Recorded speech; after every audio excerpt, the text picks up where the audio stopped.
大家好，我们继续研究河马防御如何应对白方比较常见的中心兵加西4的这种三兵开局。上一次的例局中，白方率先拱兵到了第5，所带来的黑方王毅进攻的局面。那么如果白方不动中心兵，黑方有什么好的方法应对呢？下面的对局是一个国际大师只用25步就败给了河马的例子，我们一起来看看。前面10步呢是正常的布阵。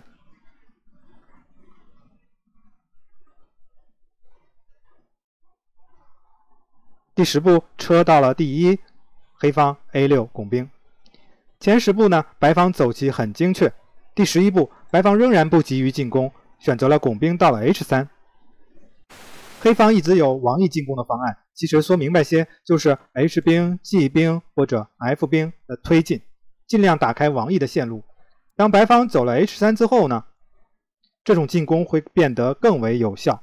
那是因为一旦 G 兵能够推进到 G4 格，就一定会开线了。如果白方没有 H3 拱兵的话，他还在 H2 的情况下，白方一直有机会能封闭住中心的。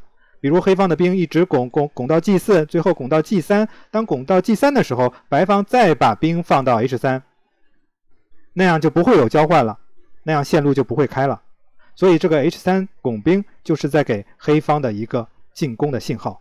所以黑方 G5 拱兵，黑方的这步拱兵呢，空出了 G6 格，不仅给马一个好的去处，同时解决了黑方空间狭小的问题，而且立刻黑方有继续拱兵到 H5 G4 的可能，因为到时候会有捉马的棋，迫使白方交换。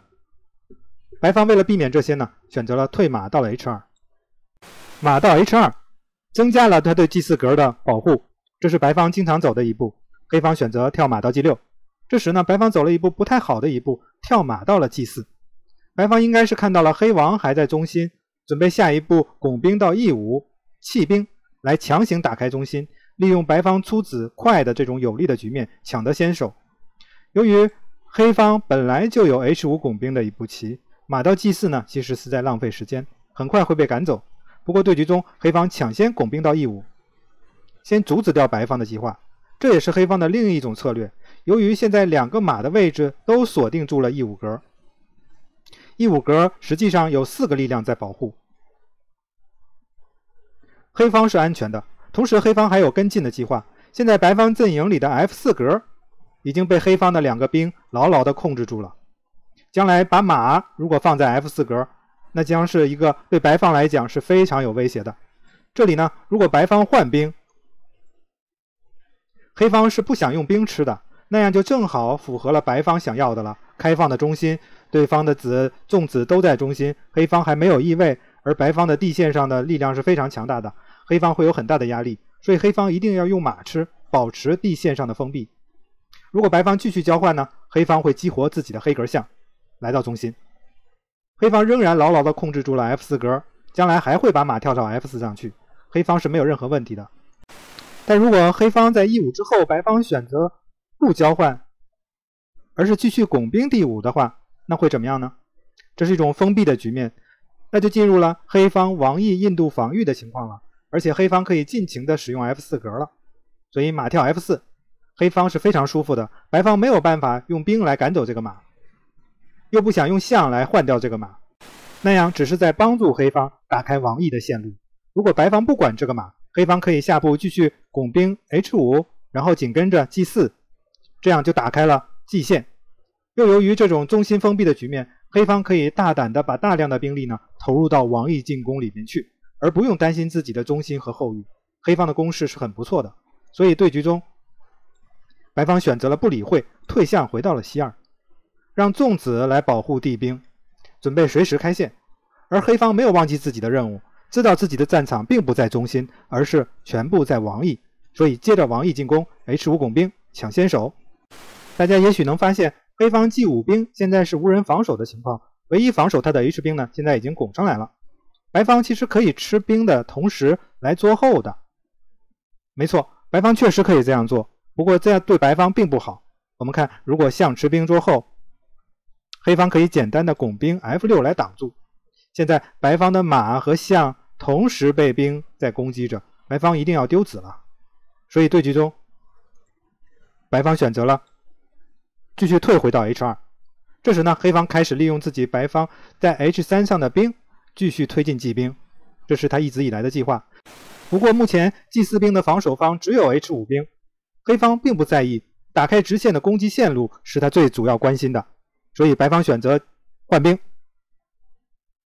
虽然白方多得了一兵，但目前 H 线完全开放， G 线也是半开放的局面，皇后也可以从斜线来到 H 线，也是畅通无阻的。黑方已经是明显的占优了。对局中，黑方后到 H 线，白方现在王毅的防守薄弱，马上有被将杀的危险。目前只有拱兵 F3 可以保命了。接下来怎样进攻呢？黑方需要继续呢在王毅增兵，哪个棋子可以快速的加入到战斗呢？我们发现，如果马能停在 F4 格，那么它将威胁 G2 格和 H3 格，而黑后呢可以在那里造成更大的威胁。而其他的子力到王毅呢需要更多的时间，有的还很难到达。现在的问题就是怎样能让马到 F4 格？现在肯定不行，白方的黑格象正控制着这里。他正希望通过换子来减轻压力，让把自己的纵子后都挪到王毅上来加强防守。但如果我们能把象引离呢？就是因为白方一直保持着这种中心紧张的三兵中心的这种形式，这种兵形，黑方可以通过换兵来达到这一目的，所以一兵吃地兵。白方现在是不能退象的，如果退象就是一步杀了，所以白方选择象吃兵，这是被逼的。双方在第4上换子，黑方现在可以把马停在 F4 上了，白方退后来抓马，黑方呢后进到 G3， 防守马的同时仍然控制着 F2 格，那是白王的逃生路线。白方目前已经很难防守了，原因是白方虽然防守住了这个将杀格在 G2 上的兵，但是呢黑后的位置控制住了白方的逃生路线，白王的唯一逃生路线是 F2 格，而且黑方的马下面呢可以跳到 H3 来将军的，而白方却不能把后调过来和黑方换后。比如说，如果后到 F2， 黑方的马呢还是可以跳到 H3 来，既捉双，而且还跟着一个两步杀。那就是如果只能王出来，现在马吃后带将，王只能回去，因为这是双将。最后呢，黑方车到 H1 将杀，所以后不能来到 F2 来换后，那去 E1 怎么样呢？那样的话，他对 G2 格的保护就没有了，一步杀。所以在对局中，白方挪车到了 E1， 给白王一个另外的逃生路线。白方看上去暂时又安全了，黑方还需要继续增派兵力。这时跳马到 E5 也是好棋的。对局中黑方藏一位，准备把另外一个车也调过来。白方又有了一次喘息的机会，跳马到中心，请求换掉这个 F4 上的马。黑方当然不想把 F4 上的马换掉，黑方象换马。好，主动权又一次回到了黑方这边，最简单粗暴的方式就开始了，那就是在开放线上叠车，黑方车到 H4， 白方车出来吃马，黑方叠车。白方是一个国际象棋大师，在25步的时候呢，就已经放倒了自己的国王，认输了。那是因为黑方车到 H1 的将杀已经避免不了了。所以这局也是白方有 H3 拱兵，黑方同样用王毅进攻的方式。这次呢是黑方主动 E5 拱兵，制造出来 F4 格，给黑方自己的马作为一个很好的据点。最后藏一位在开放的 H 线上叠车，整个进攻思路简单粗暴，容易记，非常有教学意义。最后我们再看一种方式，白方不走 H3， 也不率先中心拱兵，黑方如何进攻？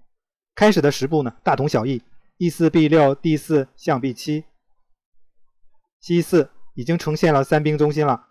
黑方 D6 马跳 C3 马跳 E7， 双方接着出马，白方易位，黑方拱兵到 A6， 白方 A4， 黑方 G6， 白方推动最后一个象，黑方堡垒象。最后第10步，白方 F3， 黑方 H6。 10步走完，黑方完成了河马布局。白方是 C4 的三兵中心布局，不同的是白方没有 H3， 他用了 F3 来加固中心。理论上讲，这是对抗黑方后翼堡垒象的最好的方式，因为黑方的堡垒象撞到了一堵墙。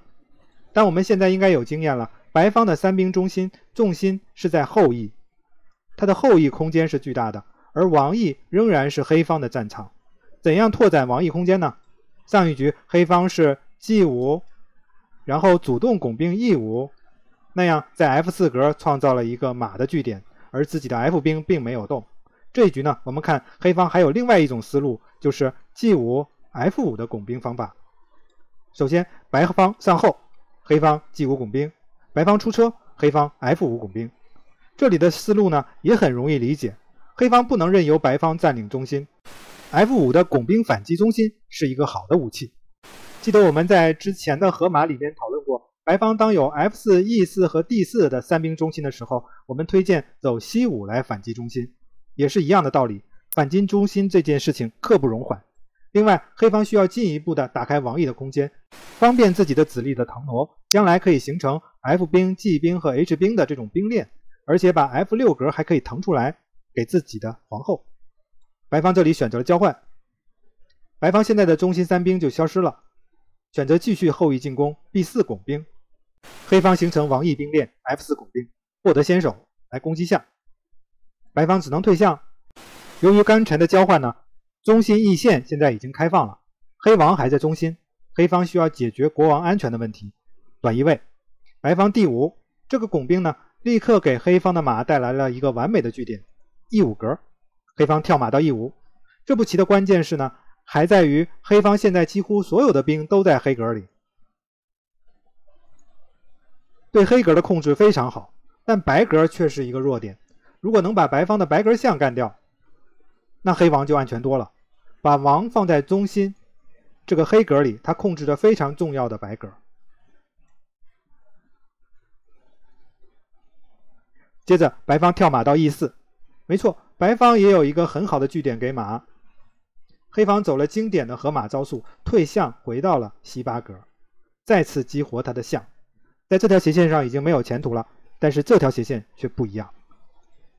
白方也激活自己的黑格象到了 D4， 黑方跳马到 F5， 攻击象的同时锁定了 E3 格和 H4 格。到现在黑方两个马都在中心稳定了下来，非常危险的存在。白方把车放到了开放线，黑方挪后到了 D7， 控制住西8到 H3 的这条斜线，很快将有故事在这里发生。白方接着挪后到了西3，准备西兵挺进了，准备他的后翼进攻计划。好，黑方的布阵呢已经完成了，大家能想象一下黑方是怎样在接下来的几步让白方认输吗？好，其实呢，黑方就是要通过对白方王前的白格对他们进攻来完成自己的计划。黑方接着跳马到 H4， 进攻他这些白格。目标是白方在白格里的 G2 兵，一旦这个 G2 兵要消失了，那黑方在白格斜线上这条准备就已经用上了。白方按自己的计划西5拱兵，并没有在意黑方的潜在的威胁。黑方马吃 G2 兵，弃子开王城，黑方王上来吃掉，黑方后到 H3 将，白王躲开回到 H1。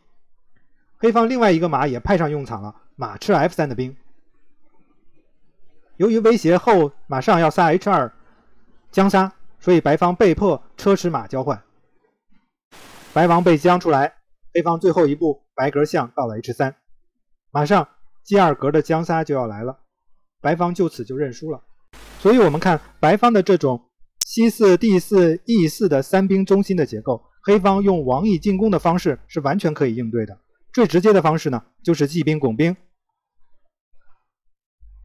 然后可以跟进呢 F 兵推进，也可以啊 E 兵推进，然后马、象这些青子在兵的后面，逐渐的撬开白王面前的 G 兵、H 兵，然后通过后的进入完成将杀。好，以上就是本期河马防御应对白方比较常见的西4、D4、E4 的三兵开局的主要的思路，希望大家能喜欢，我们下次再见。